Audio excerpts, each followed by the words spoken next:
Vamos al espacio de la entrevista correspondiente a este día miércoles. Como siempre, aprovechamos un momento para saludar a quienes siguen nuestra transmisión a través de la red social Facebook y también a quienes están con nosotros a través del canal 181 del sistema Sky.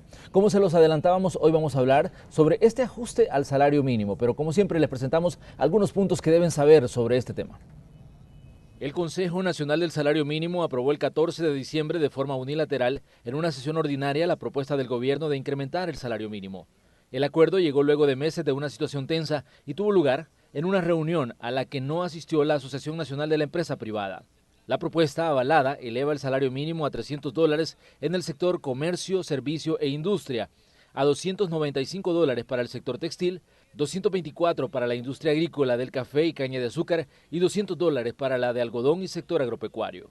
Con esto se estaría aumentando el salario en $53 para comercio, servicio e industria y hasta $101.30 para los sectores agropecuarios. El sector privado ha expresado su desacuerdo. Un tema que está politizado. Ese es un tema económico que se debería estar definiendo de acuerdo a fórmulas económicas. Pero desafortunadamente el gobierno ha politizado este tema tratando de sembrar el odio y la división de clases. Y según datos del Seguro Social, de los casi 200.000 empleos de la industria, solo 4.221 ganan salario mínimo. O sea que el impacto en la industria de aumentar el salario mínimo no es tan significativo como lo es para sectores de pequeña y mediana empresa, donde les va a ser más difícil hacerle frente. En el caso del sector textil, el Consejo expuso que el salario se aumentará solo hasta $295 para estar al nivel de países centroamericanos como Honduras. Todo está listo para que lo aprobado entre en vigencia el 1 de enero de 2017. El gobierno y el sector laboral aseguran que con el incremento se busca acercar los ingresos de los trabajadores a los costos reales de la vida en El Salvador. Según la Dirección General de Estadística y Censo, una familia para cubrir necesidades básicas necesita tener ingresos de $393.30, lo que deja un déficit de $141.60 en relación al salario mínimo que está vigente. Estadística y Censo coloca el costo de la canasta básica en El Salvador en $196.65 para el sector urbano y en $139.32 en el área rural. La ministra de Trabajo, Sandra Guevara, explicó que está lista para enfrentar las demandas del sector privado, que estarían enfocadas en tratar de evitar que entre en vigencia el acuerdo alcanzado en el Consejo. Tiene todo el derecho la ANEP de interponer la queja, al igual a la Sala de lo Constitucional, que sabemos que puede ser que inmediatamente la interponga, acuda con un fallo.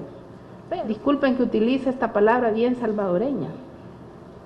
Siempre asustan con el petate del muerto con estas opiniones de la pérdida de empleos o de la migración para otros países. El decreto aprobado el 14 de diciembre deja fuera de circulación otro aprobado el 1 de junio y que contenía la propuesta del sector privado que planteaba incrementar el salario mínimo en un 15% dividido en 3 años, porcentaje que fue calificado de poco apegado a la realidad que viven las familias de escasos recursos en El Salvador. Este incremento salarial de ninguna manera pone en riesgo ese rango de competitividad. En segundo lugar, las empresas a lo largo del año se han visto beneficiadas de un conjunto de hechos que abonan positivamente en la productividad y que han dado por manifestación el crecimiento del 2.5%. El incremento que entrará en vigencia a partir del 1 de enero se estima que beneficiará a 235.000 trabajadores, eso según cifras oficiales. Esta mañana vamos a conocer la posición de la Sociedad de Comerciantes e Industriales sobre el decreto del salario mínimo que está a días de entrar en vigencia. Comenzamos la entrevista correspondiente a este 21 de diciembre. Le vamos a dar la bienvenida a nuestros invitados en esta mañana de miércoles. Saludamos al presidente de la Sociedad de Comerciantes e Industriales, a don Víctor Rodríguez. Bienvenido a Canal 12. Gracias. También se encuentra con nosotros otro miembro de esta asociación, Ramón Rivera. Bienvenido a Canal 12 también. Gracias, Manuel, muy amable. Gracias por la invitación. Y también se encuentra Walter Schneider esta mañana acompañándonos. Gracias, mucho gusto, Manuel. Es un placer estar contigo aquí frente a toda la teleaudiencia. Hay dos puntos importantes en cuanto al tema del ajuste al salario mínimo. Uno es la forma en que se dio el incremento y la otra es el ajuste en sí. ¿Cuál de estos dos puntos es el que ustedes están objetando y que van a presentar pues, precisamente un recurso de inconstitucionalidad esta mañana de día miércoles? Bueno, primeramente hay que celebrar al pueblo salvadoreño de que todo ese discurso que tanto el gobierno como todos los allegados a ellos están dando, que nos oponemos al salario mínimo, eso no es cierto. Tal es así de que el salario mínimo entre trabajadores y empleadores se había aprobado hace 6 meses, cosa que el gobierno no quiso aceptar, porque ha politizado precisamente esta situación. Entonces el acuerdo ya estaba dado. Hay que establecer precisamente cómo se conforma el Consejo Nacional del Salario Mínimo. Está integrado por 2 representantes de la empresa privada, 2 representantes de los sindicatos por parte de los trabajadores del sector formal, ¿verdad? Y de la empresa privada, también los sindicatos, y 3 del sector público. Pero el sector público tiene que ser un garante para que se vea que la negociación es entre trabajadores y empleadores. Y ahora lo que ha sucedido es que el gobierno es el que ha decidido el incremento. Y lo que negociaron entre los que les corresponde lo han hecho a un lado. Y nosotros no estamos objetando el incremento, estamos objetando los mecanismos y los amaños del gobierno para conformar ese Consejo Nacional de Salario Mínimo. Pero ¿de qué amaños estaríamos hablando? Primero, bloquearon las credenciales de los sindicatos legalmente que les corresponde de la empresa privada. Segundo, metieron una cantidad de sindicatos afines a ellos para que votaran del sector público que no tienen nada que ver con salario mínimo. Y tercero, la ministra hizo un instructivo que no lo había dado a conocer, que no le corresponde tampoco a ella elaborar instructivos, porque hay un reglamento que desde que el convenio de la OIT, que es el 144, que también se está violando, porque no hay ese tripartismo que es el que tiene que prevalecer en el Consejo. Entonces se están violando una serie de situaciones que para nosotros es un amaño del gobierno, pues porque no ha querido permitir que los verdaderos integrantes del Consejo estén ahí, sino que están metiendo gentes afines para posicionarse de la institucionalidad y no permitir que los actores a quienes les corresponde sean los que tengan que estar en ese lugar.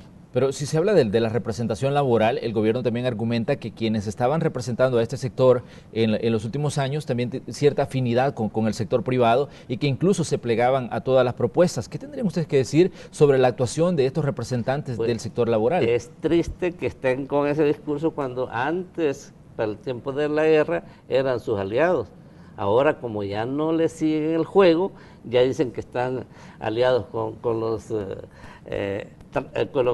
patronos, pero no es así la cosa. Si la cosa es que hay que tener 2 dedos de frente para entender la situación económica que estamos viviendo, el trabajador honesto y responsable lo entiende, pero han metido gente que no son ni trabajadores en el salario mínimo. Por eso estamos denunciando este tipo de situaciones, porque los que están allí fueron trabajadores del Estado hace años y hoy no tienen nada que ver con... De hecho, ANEP decía en una conferencia que eran activistas. ¿Tienen ustedes plena seguridad de que son activistas del partido? Claro que sí, se han visto cuando han llegado a la ANEP a hacer piquetes, ahí a tomarse la calle y andar haciendo todo ese tipo de actividades. Uno de ellos es el que está ahí en el Consejo. Hay un aspecto importante. ¿Cuáles son los argumentos que ustedes van a presentar en esta demanda ante la Sala de lo Constitucional? ¿Cuál es la base de lo que plantean que no está bien en el ajuste y el funcionamiento del Consejo, las decisiones que se están tomando? Bueno, básicamente, como ya lo mencionaba Víctor, es el tema del procedimiento, la forma en que fueron hechas las cosas. Primero, el Código de Trabajo establece que la elección de los representantes al Consejo Nacional del Salario Mínimo van a ser respaldados por un reglamento que ya ha sido aprobado por la Asamblea Legislativa y que no fue realmente respetado, sino que la ministra se sacó de la manga de la camisa un instructivo que es inferior al reglamento y con ese instructivo ha pretendido hacer las elecciones. Como ustedes saben, la ley establece limitaciones a los funcionarios públicos y claramente dice que ningún funcionario público puede ir más allá de lo que la ley le permite. Y la ley no le permitía a la ministra. ¿Consideran ustedes que Sandra Guevara ha sido juez y parte en estas decisiones que se han tomado en el Consejo? Claro, y el problema es que en esta politización del tema creo que se ha querido simplificar la discusión no a temas meramente económicos, sino a poner en conflicto al sector laboral con el sector empresarial. ¿En qué sentido? Bueno, en que han querido centrar la discusión en el tema de la cantidad del aumento.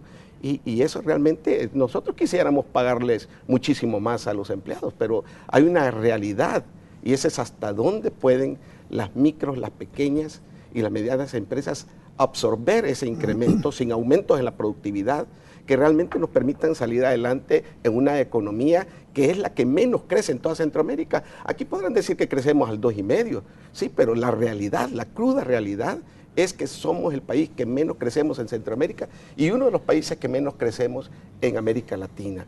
Entonces, esa es una tremenda contradicción. Entonces, estamos hablando de que aquí hay realidades que no podemos dejar de lado y que deben de considerarse en la discusión del tema del salario mínimo.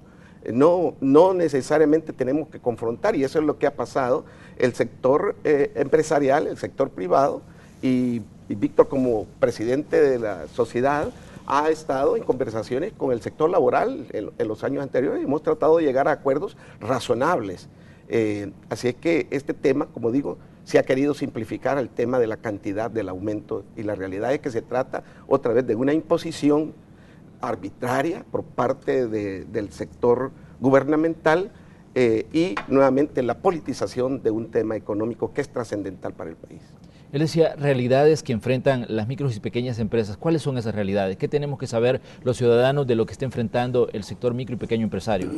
Bueno, las realidades para mí en realidad son bien claras.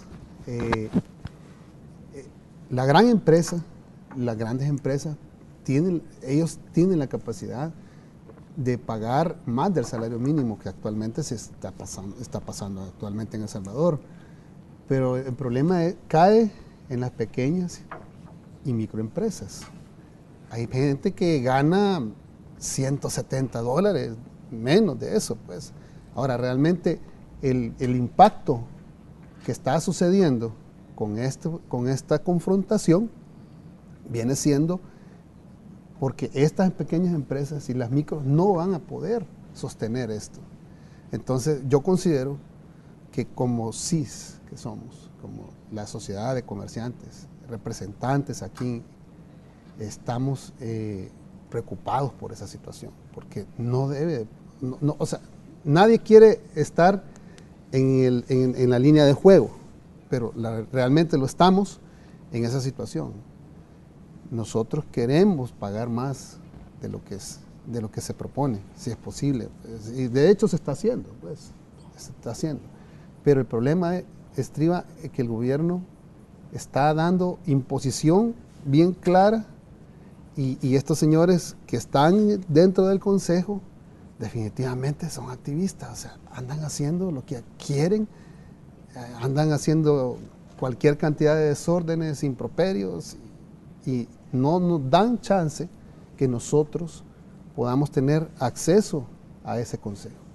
Señor Rodríguez, la jefe de fracción del partido FMLN decía en este mismo espacio ayer que una de las formas de ir contra el ajuste es cuestionar la forma en que se hizo. Decía, se cuestiona la forma por no decir directamente que lo que se quiere evitar es el ajuste. ¿Qué dicen ustedes sobre estas declaraciones? Repito nuevamente, si el ajuste se dio hace 6 meses y los trabajadores dejaron de ganar hace 6 meses ese incremento. No, pero hace 6 meses era la propuesta del sector privado la que se había aprobado y que era un 15% en un periodo de 3 años. No era de 3 años, era de 1 año y medio, porque entraba en efecto el 5% inmediatamente, el otro 5 o 6 meses después, que era ya en enero de este próximo año, y 1 año después el otro 5, o sea, era 1 año y medio el 15%.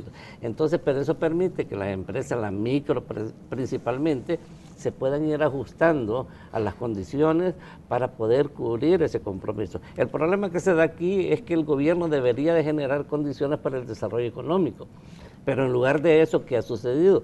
Solo en el periodo del FMLN para acá se han creado 20 nuevos impuestos. ¿Y qué implica? Los paga el empresario, los paga el pueblo. Entonces, y aparte de eso, pongamos toda la conflictividad que tiene el micro y el pequeño empresario. Por un lado lo ataca el gobierno, con más impuestos, con más salarios, con más leyes impositivas que generan multas cuando no se pueden cumplir, sabiendo que hay que generar una inversión para poder cumplir con esas leyes. Y por otro lado, la delincuencia con las extorsiones, porque no se puede pagar seguridad para poder proteger sus negocios. Entonces, todo eso es un proceso de destrucción a la micro y a la pequeña empresa. Y sabemos que las intenciones del gobierno no es favorecer a los trabajadores. Y ahí es donde quiero que pongan principal énfasis, porque aquí, cuando ellos dicen nos están asustando con el petate del muerto, son ellos los que quieren asustar con el petate del muerto, porque quieren darle a entender al pueblo que le están ayudando al trabajador, pero ¿a cuántos van a favorecer? Según el Seguro Social, los que ganan salario mínimo es un 9% del total de empleados que están dentro de las empresas legalmente constituidas, pero por otro, le están queriendo robar a casi 1 millón de trabajadores las pensiones. Entonces, ¿en qué estamos? ¿Le están queriendo ayudarles o le están queriendo robar a los trabajadores? ¿Cuál es el discurso que dice el gobierno de esto? Cuando se les dice, mire, ¿por qué le quieren robar las pensiones a los trabajadores? Porque ellos lo que quieren es pisto. Pero ahora bien, detengámonos en el petate del muerto todavía, lo que decía la señora ministra. Ella decía, quieren asustar con el petate del muerto a la hora de decir que se van a perder plazas. Ustedes, como miembros de la Sociedad de Comerciantes e Industriales, consideran que si el ajuste entra en vigencia el 1 de enero de 2017, ¿se puede llegar a la pérdida de puestos de trabajo, por lo menos en las áreas en las que ustedes se desempeñan? Sí, yo creo que aquí para los que somos empresarios es simple. A la final, cuando uno ve ingresos menos gastos igual utilidad, solo hay 2 maneras realmente de poder absorber el ajuste. Uno es, o uno incrementa las ventas, pero en una economía deprimida. Realmente, ¿cómo vamos a incrementar las ventas? Es la pregunta. O lo otro, reduce gastos. En la parte de los gastos, hay gastos que no podemos hacer nada. Por ejemplo, luz eléctrica, agua, los servicios públicos que están regidos por ley. Luego tenemos nuevamente el salario, en este caso el salario mínimo que está regido por ley. Y luego los demás gastos que cada vez se han ido incrementando. Es decir, en El Salvador no vemos una reducción de gastos en absoluto, lo que vemos es un aumento. Si no, vayamos a los supermercados y vamos a ver que mes a mes hay productos que han ido aumentando de precio. Entonces, el tema aquí es que quedamos únicamente en la reducción de gastos, y esa reducción de gastos, si no podemos hacer reducción en los otros gastos, papelería, insumos, arrendamientos, etcétera, ¿en dónde los vamos a hacer?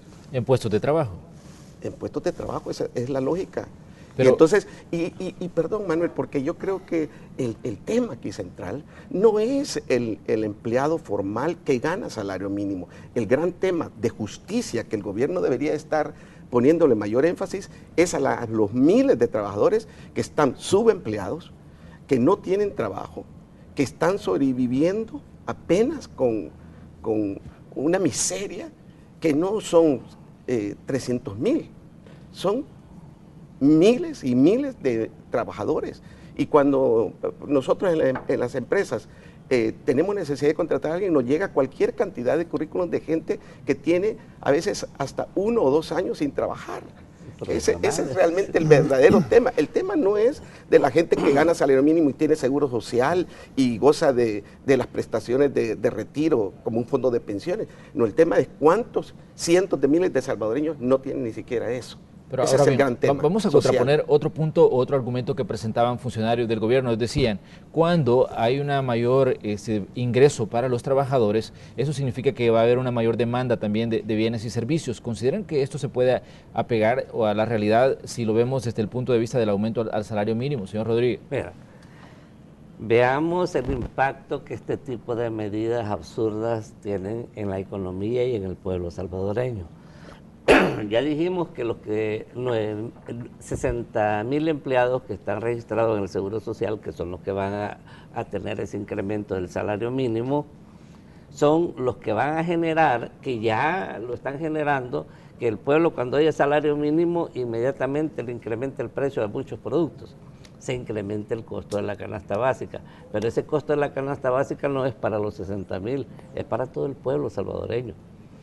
Por lo tanto, no podemos decir de que ese incremento van a salir favorecidos los que 60,000 que se les está incrementando el salario y todos los demás pues no les afectan nada. Eso es falso. Por otro lado, el incremento que se va a tener, a ese incremento hay que agregarle las prestaciones sociales, que es otro costo adicional que lo paga también el trabajador y lo paga el empleador.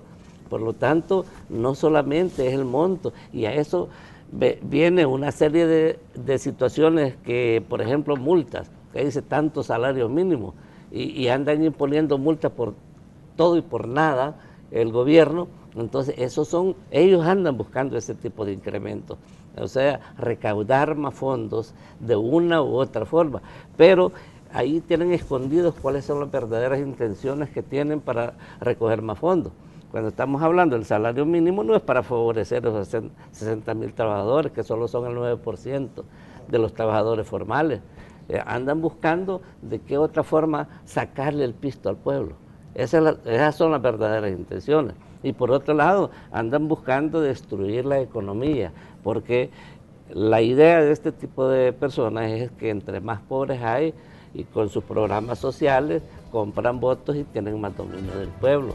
El objetivo principal es perpetuarse en el poder, ¿verdad? Pero aquí hay información oculta que no la dan a conocer y andan haciendo alaraca ahí con unas situaciones populistas, pero para distraer la atención de las verdaderas intenciones que tienen detrás de esto.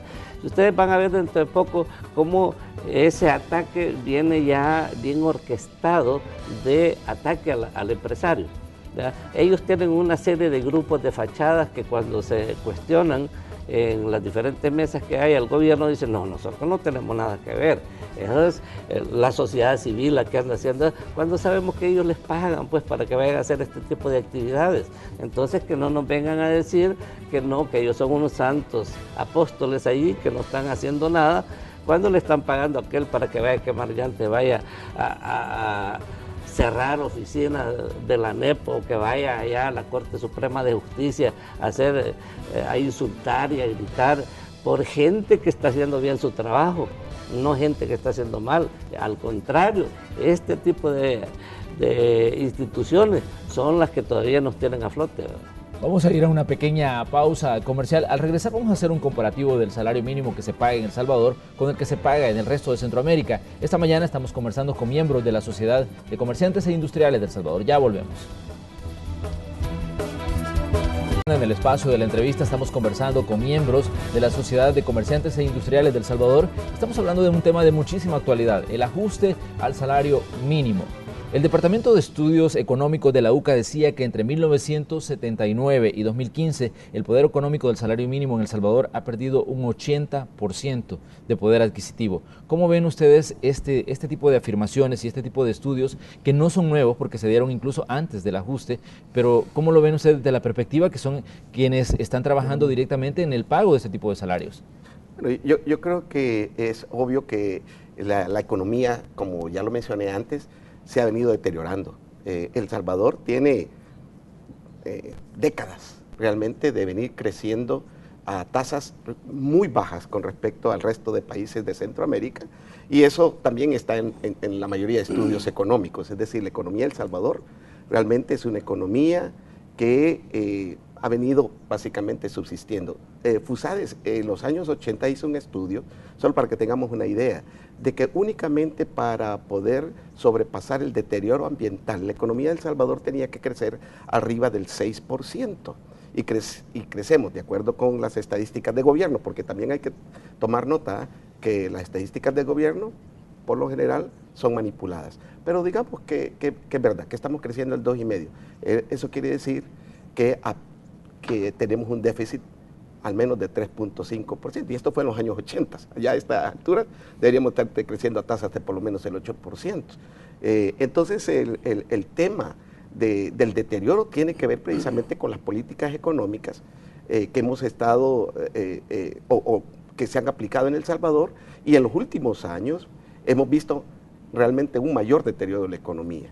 Y yo creo que el tema, por ejemplo, fiscal lo demuestra. Es decir, cuando un país no tiene para pagar sus responsabilidades y tiene que hacerse de los fondos para pensiones, casi de lo que esté a su alcance en términos de liquidez, para poder inclusive pagar proveedores, yo creo que es preocupante. O sea, estamos hablando de una situación que demuestra una mala administración pública que no tiene que ver con la empresa privada. FUSAID decía también en un estudio reciente que un alza del salario mínimo por lo general viene acompañado de un incremento de precios, pero eso también depende muchísimo del sector privado. ¿Cómo ven ustedes esta situación? ¿Se puede dar ese efecto cascada? Sí, claro, y yo por eso lo mencionaba. Como decía, en la empresa tenemos ingresos, gastos, utilidad. Entonces yo decía que hay dos maneras de mantener la utilidad cuando se incrementan los gastos. O vendo más, pero en una economía deprimida, decía yo, eso es muy difícil. Entonces, para incrementar el monto de ventas, ¿qué se hace? Aumentar los precios. Porque si yo vendo 100 productos a $1, vendo $100. Pero si vendo esos mismos 100 productos a $1.10, ya vendo $110. Entonces, y en la otra parte, como decía yo, tenemos que ver cómo reducimos los costos. Porque también hay un punto de la percepción ciudadana que dice, la empresa por lo general nunca pierde, ellos lo que hacen es trasladar el costo al consumidor final. Eso sería bien cuando tuviéramos una economía vital, o sea, realmente fortalecida, donde las empresas son altamente rentables. Pero si las empresas en El Salvador estamos apenas subsistiendo. O sea, yo no digo que no hayan empresas rentables, por ejemplo, no sé, las telefónicas, no sé, las que están reguladas generalmente, o Alba Petróleo, no sé. O sea, yo me imagino, las petroleras en general, yo me imagino que hay empresas que tienen altas rentabilidades, es verdad. Pero aquí estamos hablando de la pequeña, la micro, la mediana empresa, que estamos apenas subsistiendo, estamos apenas saliendo adelante. Cuando uno conversa con los colegas empresarios, nadie le va a decir que está vendiendo más que el año pasado. Esta temporada navideña, por ejemplo, hemos visto realmente un decrecimiento con respecto al año anterior. Octubre, por ejemplo, fue un mes pésimo en general para la economía, cuando en otros años, en octubre, es cuando empezamos a ver el incremento que se genera por la temporada navideña. Hoy estamos viendo realmente una temporada navideña deprimida, primero porque el gobierno no tiene fondos, tiene proveedores a los que no les ha pagado, que tienen, entiendo, más de 60 días. ¿Y entre esos proveedores están miembros de la sociedad de ustedes? Claro que hay. ¿La Sociedad de Comerciantes Industriales? Sí, claro que hay bastantes miembros de CIS que están esperando que les paguen deudas que tienen, como digo, hasta más de 60 días. Yo anunciaba sobre la situación del salario mínimo en la región centroamericana. Vamos a comenzar por los países que pagan más. Panamá, por ejemplo, está pagando un salario mínimo de $677. Luego Costa Rica, $520. Luego tenemos Honduras, $327. Guatemala, $337. Y bueno, Nicaragua es el único que está más abajo con $169. ¿Cómo ven ustedes esta situación? Uno de los argumentos que el gobierno ha presentado es que se busca llevar a un comparativo y que los trabajadores salvadoreños también tengan por lo menos un ingreso similar al de sus similares en Centroamérica. ¿Cómo ven ustedes este argumento presentado y planteado a la hora de poner sobre la mesa este ajuste que se puso en vigencia o que se acordó el 14 de diciembre? Bueno, yo creo que para que sea comparativo tendríamos que tener condiciones iguales, crecimiento igual. Por ejemplo, ¿cómo está creciendo la economía de Panamá? Tiene ratos de estar creciendo arriba del 8%. De hecho, fue el país que más creció en América Latina, tuvo tasas hasta del 11% de crecimiento anual. ¿Cómo están creciendo todos inclusive Guatemala está creciendo muchísimo más que nosotros? Lo otro también que debemos de ver es que tienen una moneda que es flexible. Nosotros tenemos una moneda dura, una moneda que realmente no da mucho espacio para ser competitivos.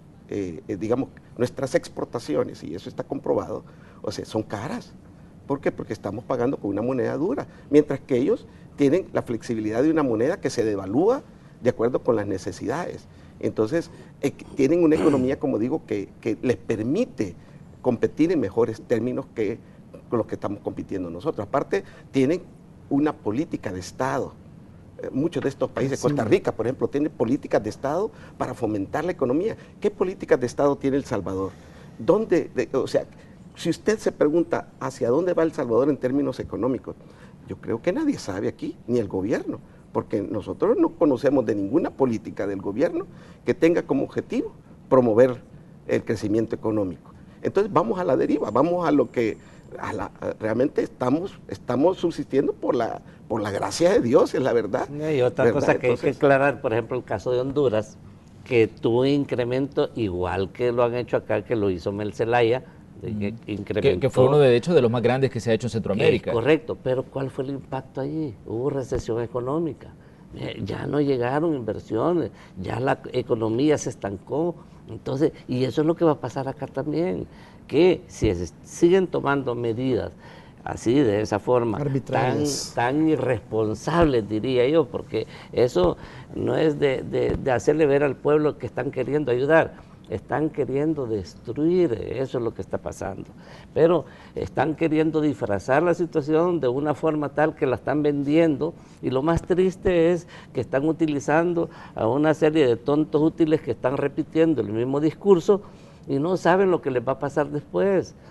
Porque ahí hay una serie de gente, y gente supuestamente estudiada, pues, que debería de entender este tipo de situaciones, que están manteniendo el discurso de ellos. Pero ¿por qué es tan difícil discutir temas como el salario mínimo en países como El Salvador?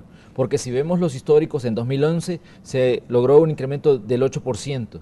En 2013 otra vez se volvió al tema de discusión, y bueno, y así ha ido, los incrementos han sido leves, 12% en 3 años. Y la verdad, o sea, ¿por qué es tan difícil discutir temas como este en El Salvador y en una institución como el Consejo? Es porque el gobierno es el que genera esa problemática. Mire, si el empresario o el emprendedor con el colaborador no pueden ser independientes, se necesita el uno del otro. Si no hay inversión, no hay trabajo. Si no hay mano de obra, no hay empresa. Por lo tanto, tiene que haber una armonía, tiene que haber una solidez de colaboración, un entendimiento de uno con el otro para que esto pueda desarrollarse. Pero ¿qué está sucediendo el gobierno? Está echando al pleito los dos sectores. Confrontación. ¿Verdad? Para que haya esa inconformidad por parte de los colaboradores, ¿verdad? Y atacando al emprendedor, que es el que más trabaja. Mire, si el emprendedor no se sienta ahí en su casa y se pone a ver o a saber que están sus colaboradores en su empresa trabajando solo, él está, primero abre, es el que llega primero a su empresa a abrir el negocio. Es el último que se va, y los días de descanso, supuestamente, que son de descanso, está pensando cómo pagarle al proveedor, cómo pagar los servicios básicos, cómo pagarle a los empleados, y una serie de problemas que están en el ambiente todo el tiempo. Por lo tanto, si el trabajador que está, o el colaborador que tiene una empresa, trabaja 8 horas, el que está contratando a esta persona trabaja 16 hasta 20 horas, ¿verdad?, para mantenerse en el mercado, porque hay una situación de que hay hasta de competencia desleal con tanta basura que viene de los Estados Unidos, y por lo tanto están atacándolo por parte de la delincuencia a los emprendedores que son de subsistencia, y por otro lado el gobierno también. Entonces está por todos lados siendo atacada la empresa privada. Pero lo triste es que cuando los que dicen de opinión pública hablan de la empresa privada, hablan como que aquí no hubieran micro, pequeños ni medianos, sino que solo gran empresa. Y eso es lo que hay que hacer, entenderle al pueblo que no estamos defendiendo la gran empresa, estamos defendiendo al micro y al pequeño empresario, que son negocios de subsistencia y que el Ministerio de Hacienda le cobra impuestos. Pero yo tengo una pregunta para ustedes. ¿Ustedes están conscientes de la realidad que viven los trabajadores también? Porque hablábamos, por ejemplo, en el sector agrícola de salarios que no sobrepasaban ni siquiera los $100. ¿Se puede sobrevivir en El Salvador con esos ingresos? Esta es otra cosa aparte. Mire, el trabajador agrícola primero no trabaja 8 horas como el urbano. El agrícola trabaja 4. Pero ¿cree usted que puede sobrevivir con un ingreso menor a $100 al mes? Es que no veamos la forma de que va a sobrevivir el trabajador agrícola. Veamos la destrucción del agro que hay, que es lo mismo como que le dijeran, mire, no hay grandes terratenientes, eso se los acabó la reforma agraria. Ahora hay minifundistas ahí que tienen pequeños terrenos que los cultivan. Nada menos, yo este fin de semana estuve en el área rural y me decía uno de los campesinos, mire, si yo antes le pagaba $5 a alguien para que me ayudara a cultivar mis 2 manzanas que tengo, que son para sobrevivir. Hoy yo no las puedo trabajar solo, tengo que pagarle el doble y vienen a trabajar solo 4 horas. Entonces, todos esos micros agrícolas son los que se van a ver afectados. Pero, ¿qué piensan, por ejemplo, de los pronunciamientos que ha hecho la Iglesia Católica, que algunos incrementos los ha calificado de injustos y hasta pecaminosos, decía? Y también señalaba y pedía que este incremento que se ha dado en esta ocasión, pedía que no lo bloquearan, y decía que bien que hubiera sido incluso mayor el incremento al salario que se hubiera acordado en el Consejo. ¿Qué piensan ustedes de esas posiciones expresadas por la Iglesia? Estamos de acuerdo en el sentido que, como hemos dicho, nosotros quisiéramos pagarle mucho más a nuestros empleados. El tema aquí no es de querer, es de poder. Y lo otro es que más pecaminoso, más injusto es la cantidad, como dije yo, de salvadoreños que no tienen trabajo, que andan en las calles, que viven mire, yo paso alrededor de los mercados. Ahí hay gente en las calles, vendiendo en las calles, que realmente allí viven, allí duermen, allí crían a sus hijos. ¿Por qué? Porque no tienen opción. ¿Y qué pasa con esa gente que no gana ni siquiera el salario mínimo? Lo que vamos a hacer cuando empezamos a incrementar arbitrariamente los salarios mínimos es que vamos a mandar más gente para allá, para ese sector, para el sector que gana inclusive menos del salario mínimo. Ese es el argumento que no se está escuchando, Manuel. El argumento de la justicia no es alrededor del monto del tema, ese argumento es para confrontar. El argumento de justicia es qué sucede en un país donde predomina la pobreza. El argumento es qué estamos haciendo para reducir esa pobreza y para que esa gente que está en la informalidad pase a la formalidad. ¿Cómo lo vamos a hacer con más impuestos? ¿Cómo lo vamos a hacer con mayores costos en general? ¿Cómo lo vamos a hacer sin políticas que promuevan la economía? ¿Cómo lo vamos a hacer con tantas trabas burocráticas que nos ponen para conformar empresas? Imposible. Entonces, el tema de justicia, como digo, no tiene que ver con el monto. Nosotros quisiéramos pagarle, si pudiéramos, $1000 a los empleados. Sí, pero el tema, otra vez, como digo, no es de querer, es de poder. Y realmente, la mayoría de estas empresas que hemos mencionado y que son socias de CIS, no pueden pagar un salario mayor. ¿Consideran ustedes que si el tema se hubiera continuado analizando y se hubiera buscado un punto medio, algún día se hubiera logrado? Porque esa es otra pregunta que surge. ¿Qué capacidad de negociación y qué capacidad de diálogo existen entre los sectores representados en el Consejo del Salario Mínimo? Yo creo que sí, yo creo que está demostrado. Como decía Víctor, ya había un acuerdo. Y en el pasado hemos tenido una cantidad de acuerdos con el sector laboral, no siempre en muta... No, pero con esta representación del sector laboral que tienen hoy. No, es que con esto no hay forma de entenderse, porque son afines al gobierno y ellos van a hacer y todo lo que los representantes de la empresa privada puedan decir, opinar o recomendar, va a ser hecho a un lado. Y ahí es donde decimos, mire, se está violando el tripartismo. Si el tripartismo es una oportunidad de negociar que hay, es donde se puede ver pues que realmente llegar a un entendimiento, pero con gente que sea cuerda para poder razonar, con gente que entienda las condiciones que vamos a negociar, pero no con gente que dice, se le mete entre ceja y ceja, no sé, aquí voy a conseguir votos por este lado, y no les importa quién atropellan, no les importa quién se llevan de encuentro, y venden un discurso que no es la intención,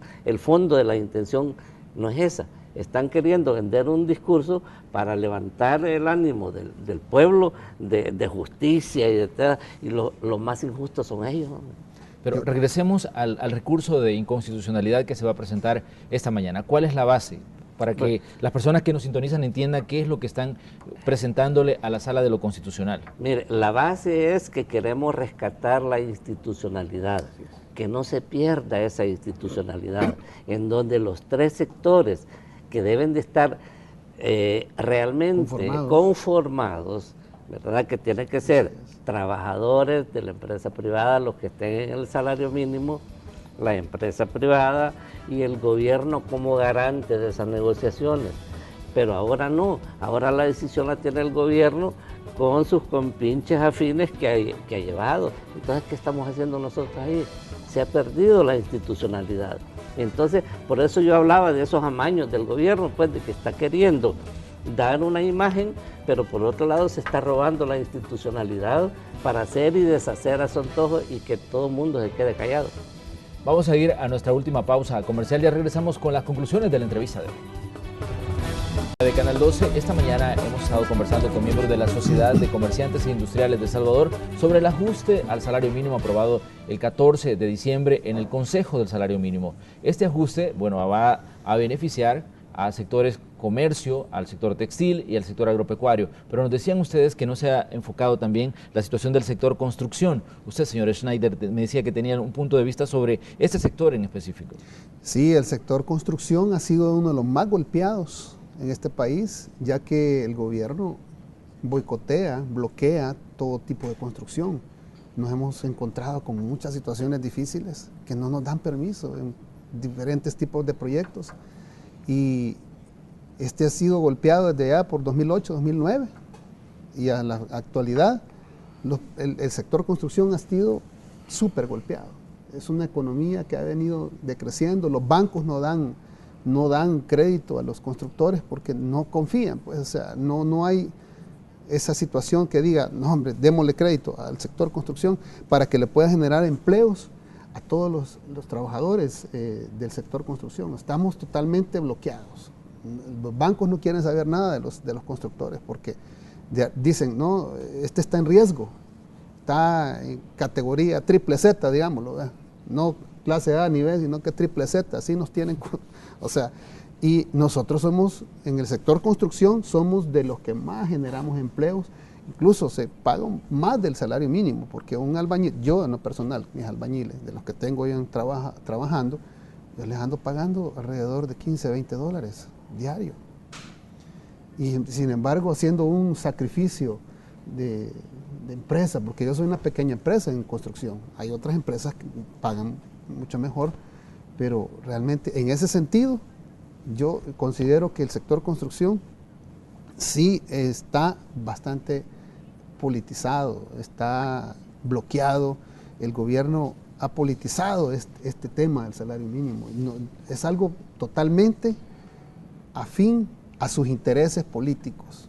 Veamos que ya casi viene ya pronto viene elecciones, entonces ellos andan buscando la manera de buscar activistas que estén afines a ellos.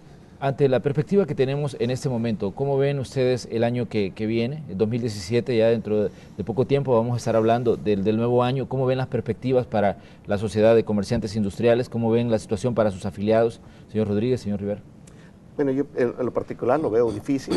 Comenzamos realmente a confrontar un incremento inmediato, digamos, de salarial que no solo afecta, en términos de las empresas, no solo afecta a la gente que gana salario mínimo o cerca del salario mínimo, sino que en general todo el mundo tiene expectativas. O sea, alguien que gana, por decirle, 700 dólares o lo que sea, no se va a quedar contento con que se le aumente a la gente que gana, póngale 270 y se le suba 300. Ellos también van a tener expectativas de un aumento salarial porque saben precisamente que como consecuencia van a haber aumentos en los precios.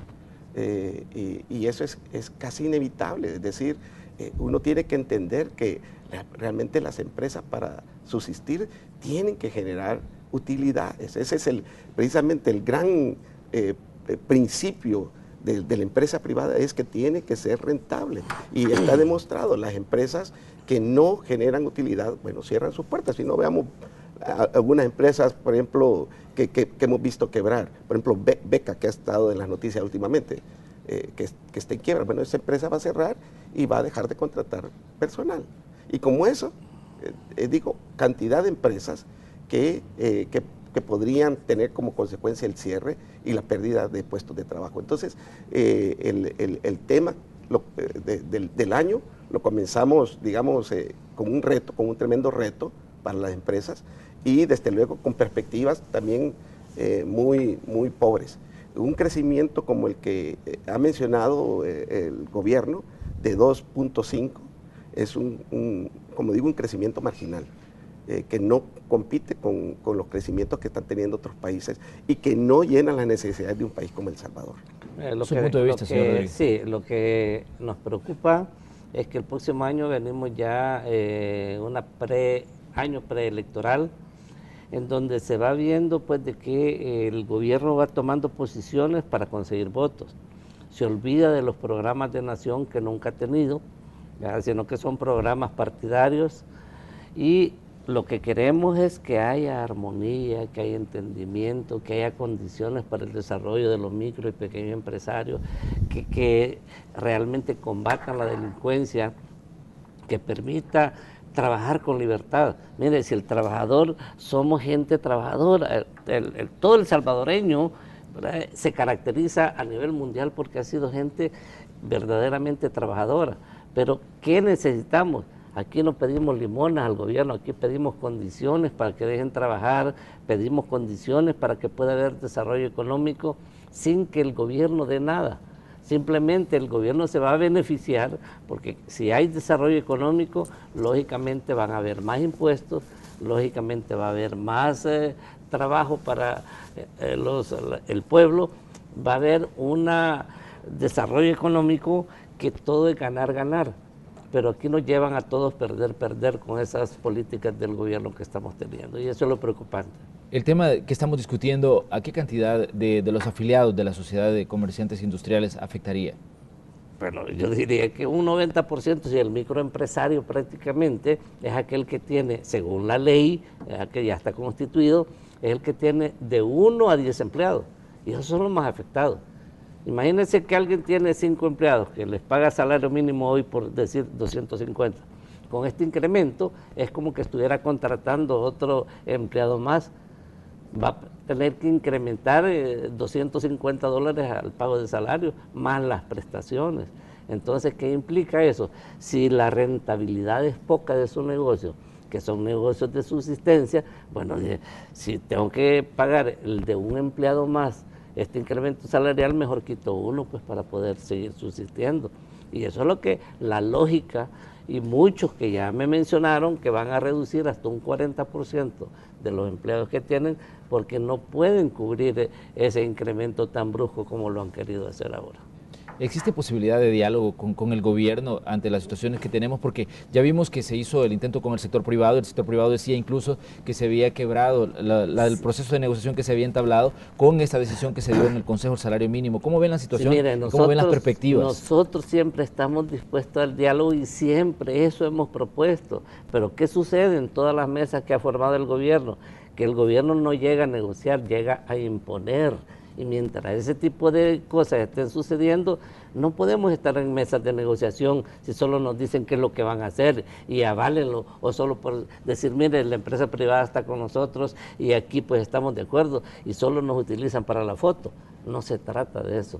Una mesa de negociación es donde todos opinamos y llegamos a un punto en común en donde todos estamos de acuerdo.